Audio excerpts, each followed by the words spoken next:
দেশ জুড়ে যেখানে নদী নালা খাল দখল আর দূষণের চিত্র অহরহ, সেখানে কিশোরগঞ্জের লতিবাবাদ মোকসেদপুরের মানুষ দেখিয়েছেন এক অনন্য দৃষ্টান্ত। 200 বছরের পুরনো মাকুয়া খাল প্রায় 30 বছর ধরে ছিল দখল আর দূষণের কবলে। শুধু এই দখলের কারণে বর্ষা এলেই লামাপাড়া, ডুবাইল, লতিবাবাদ, চরপাড়া আর মুসলিম পাড়ার অন্তত 5000 পরিবারকে দিনের পর দিন থাকতে হতো পানিবন্দী। নষ্ট হতো হাজার একর জমির ধান। প্রশাসনের দরজায় বারবার করা নাড়লেও মেলেনি সমাধান। তাই শেষমেশ নিজেরাই মাঠে নামলেন এলাকার মানুষজন।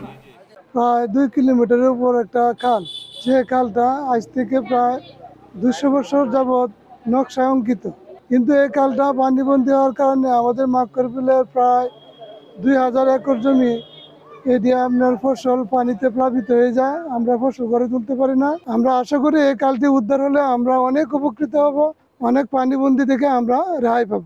মাকুড়ার বিল থেকে মোকসেদপুর ভাস্করখিলা পর্যন্ত প্রায় 3 কিলোমিটার দীর্ঘ এই খাল নকশা অনুযায়ী 16 থেকে 17 ফুট চওড়া থাকার কথা ছিল, কিন্তু দখল আর ভরাটে খালটি এখন অনেক জায়গায় মাত্র 2 ফুটে এসে ঠেকেছে।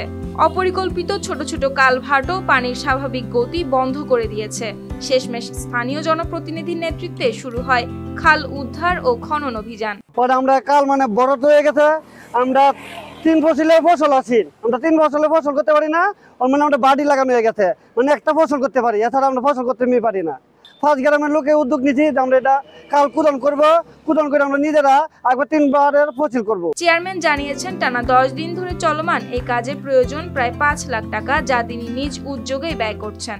জনসভার মাধ্যমে সিদ্ধান্ত হয় যে আমরা 5 গ্রামের মানুষ উপস্থিত হইয়া এই কাল জেনে জেনে খননকরণে যা যা কালভার্ট ভাঙার আমরা সব ভাঙবো। হ্যাঁ, কারো বাধা আমরা মানব না, আমরা বাধা উপেক্ষা করে আমরা এই কাল খনন করব। আর এটার বর্তমানে কোনো প্রকল্প নাই, জনস্বার্থে আমার নিজ অর্থায়নে এই কালটা নির্মাণ করা যাচ্ছে। এখন আর শুধু খাল উদ্ধার নয়, এই কাজ যেন এলাকার মানুষের হারানো স্বপ্ন ফিরিয়ে আনার লড়াই।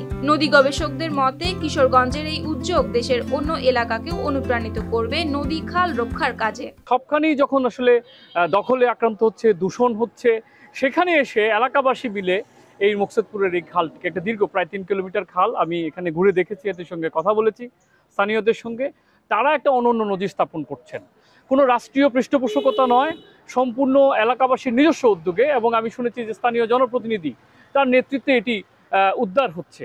এবং এই খালটি শুধু আমি বলি যে কিশোরগঞ্জের জন্য নয়, সারা বাংলাদেশের জন্য আমাদের কাছে একটি দৃষ্টান্ত।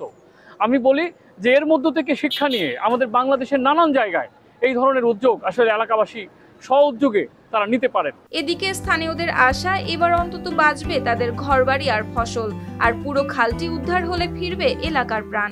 এই খালের উপরে আপনার মানুষে ব্রিজ করছে, স্থাপনা অনেক কিছু করে ফেলছে, করার পরে দেয়া হাজার হাজার মন ধান আমরা ক্ষতি হচ্ছে। শত একর জমি আমরা জলাবদ্ধ, লক্ষ লক্ষ টাকার পিছাই নষ্ট হচ্ছে। হারানো নদী খাল বাঁচানোর যুদ্ধে কিশোরগঞ্জবাসীর এই উদ্যোগ হয়তো আজ দেশের অনেক গ্রাম শহরকে নতুন করে সাহস যোগাবে। News desk, RTV।